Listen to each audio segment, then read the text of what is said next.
لا الہ الا اللہ محمد رسول اللہ پڑھ لیا، ہم سب مسلمان ہیں، مساجد ہم سب کی ہے، اب مجھے کوئی مسجد جانے سے نہیں روک سکتا۔ یہ اسلام کا ایک بڑا دائرہ ہے، ایک مسلمانی کا دائرہ ہے، اور اس کی ایک کامن عبادت گاہ مسجد ہے۔ مختلف فرقوں کی مسجد ہوتی ہے، لیکن اگر آپ اس میں جانا چاہے تو کوئی نہیں روکتا، اور شریعت کے لیول پر جو بھی عمل کسی کو کرنا ہے کسی مسجد میں جا کے کرے، اس سے کوئی مسئلہ نہیں ہے۔ اس کے بعد دین اسلام کے اندر کچھ طریقے ہیں، کچھ انٹرپریٹیشنز ہیں، کچھ گروپس ہیں، جیسے کہ صوفیاء ہیں، مسٹکس ہیں۔ صوفیوں کی اپنی عبادت گاہیں، ان کی ایک مسجد ہوتی ہے، اس کے بعد ایک خانقاہ ہوتا ہے، نماز پڑھنے مسجد میں جاتے ہیں، اپنا ذکر پیر و مرشد کے حوالے سے جو ان کا رشتہ ہوتا ہے وہ خانقاہ میں آ کے کرتے ہیں، وہ مسجد میں نہیں کرتے۔ بوہریوں کا بھی اپنا جماعت خانہ ہے، اسناشریوں کا اپنا امام بارگاہ ہے، وہ اپنے امامت کے حوالے سے، اپنے طریقے کے انٹرپریٹیشن کے حوالے کے جو کام ہے وہ اپنے امام بارگاہ میں کرتے ہیں۔ اسی طرح ہمارا جماعت خانہ ہے، ہمارا ایک انٹرپریٹیشن ہے۔ شیعہ امام اسماعیلی مسلم، ہم مسلمان ہیں، اس کے بعد ہم اسماعیلی ہیں، ایک چھوٹا سا ہمارا گھر ہے، اور اس کے نام سے ہی ظاہر ہے کہ یہ جماعت خانہ ہے، ایک جماعت کا گھر ہے جو اس کے لیے ہے جو اس جماعت کے ممبر ہیں۔ جو اس جماعت کے ممبر نہیں ہیں ان کے واسطے نہیں ہے، سیدھی سی بات ہے۔ یہ ایک جماعت خانہ ہے، اور یہ امام زمان کی جگہ ہے، امام زمان اس جگہ کے مالک ہے، اور پیر اور مرید، امام اور مرشد کے درمیان کے رشتے کے جو بھی ہمارے اعمال ہیں وہ ہم یہاں انجام دیتے ہیں، اور جو بھی زمانے کے امام کو اپنا امام تسلیم کرتا ہے وہ یہاں آ سکتا ہے، اسے کوئی نہیں روکتا۔ کسی کو اگر آنا ہے، امام زمان اسے اپنے مریدی میں لیتے ہیں، ہم ان کو سر آنکھوں پہ رکھ کے یہاں لے آئیں گے، اب یہ بھائی ہمیں دیکھنے دیجئے کہ آپ اپنے جماعت خانے میں کیا کرتے ہیں۔ دیندارو، دین پہ عمل کرنا کوئی تماشا تو ہے نہیں،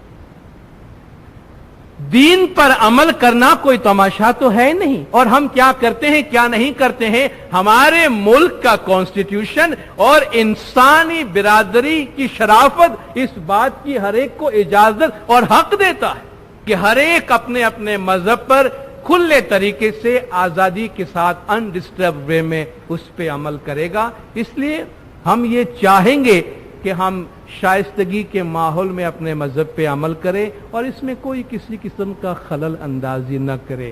ہاں، کسی کو ہمارے جماعت خانے کے پریمس دیکھنے ہیں، آج جو ہمارے ہائی پروفائل جماعت خانے ویسٹرن کنٹریز میں بنے ہیں، باقاعدہ اس کے گائیڈڈ ٹورز ہوتے ہیں، باقاعدہ ٹورسٹ کو وہ عمارت دکھائی جاتی ہے، پھر بھی اس عمارت میں عبادت گاہ، پریئر ہال ہماری ایک ایسی جگہ ہے جو ہم سب کو نہیں دکھاتے ہیں۔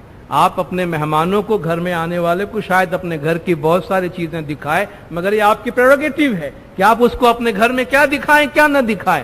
ضروری نہیں ہے کہ آپ اس کو اپنا بیڈ روم بھی کھول کر دکھائیں، یہ آپ کی پریروگیٹو ہے، اور یہ امام کا حق ہے، مگر امام خود اپنی طرف سے پہل کر رہے ہیں، اور عبادت کے وقت کے علاوہ کوئی جماعت خانے کو دیکھنا چاہتا ہے، اس کا ایک طریقہ کار ہے، نامدار کاؤنسل سے یا ہمارے جو ریسپانسیبل انسٹیٹیوشنز ہیں ان کو اپروچ کریں، ان سے بات کریں، عمارت ان کو دیکھنی ہے آ کے دیکھیں، لیکن یہ شرط کہ ہم آ کے دیکھنا چاہتے ہیں کہ آپ کیا کرتے ہیں، تاکہ ہم آپ کو سرٹیفائی کریں کہ آپ صحیح کرتے ہیں یا غلط کرتے ہیں۔ جناب، آپ کو یہ حق کس نے دیا ہے؟ پہلے آپ جو کر رہے ہیں وہ صحیح کر رہے ہیں یا غلط کر رہے ہیں، اس کی سند آپ نے کہاں سے حاصل کی ہے؟ بھائی، آپ کو یہ حق کس نے دے دیا کہ آپ یہ فیصلہ کر لیں کہ کون صحیح کر رہا ہے کون نہیں کر رہا ہے؟ محض اس لیے کہ کسی کی تعداد بڑی ہے، دین کے اندر کوئی تعداد کے بڑی ہونے کی کوئی بات نہیں ہوتی۔ بعض لوگوں کو اس بارے میں بے چینی ہوتی ہے، سوال پیدا ہوتا ہے کہ ہم زمانے کے امام سے دعا کیوں مانگتے ہیں، بلکہ لوگ بڑی دانشمندی کے ساتھ بہت ہی مخلصانہ طور پر بہت سنسیئرلی آ کے مشورہ دیتے ہیں کہ دیکھیے آپ یہ ایک دو چیزیں جو ہے نا ذرا اس میں ایڈجسٹمنٹ کر لیں اپنے مذہب کے اندر، ہم آپ کو بہت اچھا مشورہ دے رہے ہیں، یہ ایک دو چیزیں آپ ذرا مذہب میں ایڈجسٹمنٹ کر لیں تو باقی سب کچھ جو ہے وہ ٹھیک ہے۔ ایک تو یہ جو آپ امام سے جو دعائیں مانگتے ہیں یا نور مولانا شاہ کریم الحسینی حاضر امام کہہ کر، ذرا اس میں کچھ آپ کر لیں، اور یہ جو قبول کر نور مولانا شاہ کریم الحسینی حاضر امام کہہ کے آپ اس نام پہ اپنا سر جھکاتے ہیں، ایسی کچھ چیزیں جو ہیں اس میں آپ تھوڑا سا ایڈجسٹمنٹ کر لیں۔ امام نے اپنے پچھلے جامع میں اپنے میموائرز میں لکھا ہے مولانا کہ ہمارا طریقہ ہمارا طریقہ ہے، آپ کسی طریقے میں رہ سکتے ہیں یا اس طریقے کو چھوڑ سکتے ہیں، مگر آپ یہ نہیں کہہ سکتے کہ آپ ایک خاص طریقے پہ عمل کر رہے ہیں مگر اس طریقے میں آپ ریفارم کرنے کا بھی دعویٰ کرتے ہیں کہ وہ طریقہ آپ کی مرضی کے مطابق چلنا چاہیے۔ امام نے فرمایا ہمارا طریقہ ہے، صدیوں سے ایسا چلتا آیا ہے اور یہ زمانے کے امام کے حکم کے مطابق چلتا ہے۔ اگر ہم یا حاضر امام کہہ کے مولا سے کچھ دعا مانگتے ہیں تو اس میں کیا مسئلہ ہے، مانگنے والے کو کیا تکلیف؟ سب سے پہلی بات تو یہ ہے کہ جس کا دل اس بات کی گواہی نہیں دیتا اسے تو مانگنے کی بھی کیا ضرورت ہے، اسے مانگنے کی بھی کیا ضرورت ہے، مگر جس کا دل اس بات پہ گواہی دیتا ہے کہ وہ صحیح چل رہا ہے، امام سے مانگ رہا کسی اور سے نہیں مانگ رہا، اسے کیا شک اور کیا صبح۔ خدا فرماتا ہے کہ یا ایھا الذین آمنوا اتقوا اللہ وابتغوا الیہ الوسیلہ، قرآن کی سورہ نمبر 5 آیت نمبر 35، اے ایمان والو اللہ سے ڈرو اور اس تک پہنچنے کے لیے ایک وسیلہ تلاش کرو۔ اے ایمان والو اللہ سے ڈرو اور اس تک پہنچنے کے لیے ایک وسیلہ تلاش کرو۔ اگر انسان خدا تک پہنچ سکتا ہے ڈائریکٹلی تو خدا وسیلہ تلاش کرنے کو کیوں کہتا ہے؟ بلکہ خدا بھی جب انسان سے بات کرنا چاہتا ہے تو ایسا لگتا ہے کہ براہ راست تو خدا بھی انسان سے بات نہیں کر رہا، وہ بھی اپنے رسول کے ذریعہ ہم کو بتا رہا ہے کہ بھئی یہ اتنے نیچے ہے کہ اس تک تو آواز جائے گی نہیں، اس لیے خدا بھی ہم سے بات کرنے کے لیے بیچ میں وسیلہ رکھتا ہے، اور یہ جو خدا کا وسیلہ ہے آپ سنیں گے آگے چل کے، یہ خدا کی آتھورٹی اور خدا کے اختیارات کا مجموعہ ہے، مرکز ہے زمین پر۔ قرآن حکیم میں خدا اپنے لیے، اپنے رسول کے لیے اور اپنی کتاب کے لیے، تینوں کے لیے ہدایت اور ہادی کا ورڈ یوز کرتا ہے۔ خدا اپنے لیے، اپنے رسول کے لیے اور اپنی کتاب کے لیے نعمت اور رحمت کا لفظ استعمال کرتا ہے۔ اب اگر اس وقت میں یہاں قرآن شریف کو کھول کر کہوں کہ اے خدا کی کتاب اہدنا الصراط المستقیم، اے اللہ کی کتاب تو میری رہنمائی کر، تو کیا میں شرک کر رہا ہوں؟ کیا کوئی مسلمان مجھے کہے گا کہ میں شرک کر رہا ہوں؟ میں کہوں یا رسول اللہ آپ کی رحمت مجھے چاہیے، تو کیا یہ شرک ہے؟ میں خدا کے ساتھ کسی کو شریک کر رہا ہوں؟ نہیں۔ آپ خدا کی رحمت خدا سے بھی مانگتے ہیں، جب آپ رسول سے مانگتے ہیں تو خدا کی رحمت ہی مانگتے ہیں، جب آپ کتاب سے مانگتے ہیں تو خدا کی رحمت ہی مانگتے ہیں، جب آپ امام سے مانگتے ہیں تو وہ شرک کیوں بن جاتا ہے؟ وہ لوگ جو امام کو زمین پر خدا کے نور کا مظہر سمجھتے ہیں اور وہ جب یا مولانا حاضر امام کہتے ہیں تو انہیں معلوم ہے یہ ویسا ہی ہے جیسے خدا سے مانگنا ہے، رسول سے مانگنا ہے، کتاب سے مانگنا ہے، تو اس میں شرک کہاں ہے؟ کس اسماعیلی نے یہ کہا ہے کہ ہم بیک وقت دو خداؤں کو مانتے ہیں؟ کس نے کہا ہے کہ ہم دو خداؤں کو مانتے ہیں جب اٹھ کے کوئی ہم سے کہے کہ یہ شرک ہے؟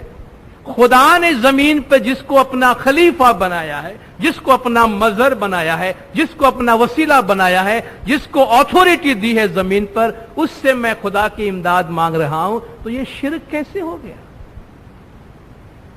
یہ کہاں کا شرک ہے؟ رسول اکرم صلی اللہ علیہ وآلہ وسلم نے جب خدا سے مدد طلب کی، آپ دیکھیں مدد مانگنے کا طریقہ کیا ہے۔ حضور نے جب خدا سے فرمایا کہ میری مدد کر تو رسول کیا مانگتے ہیں؟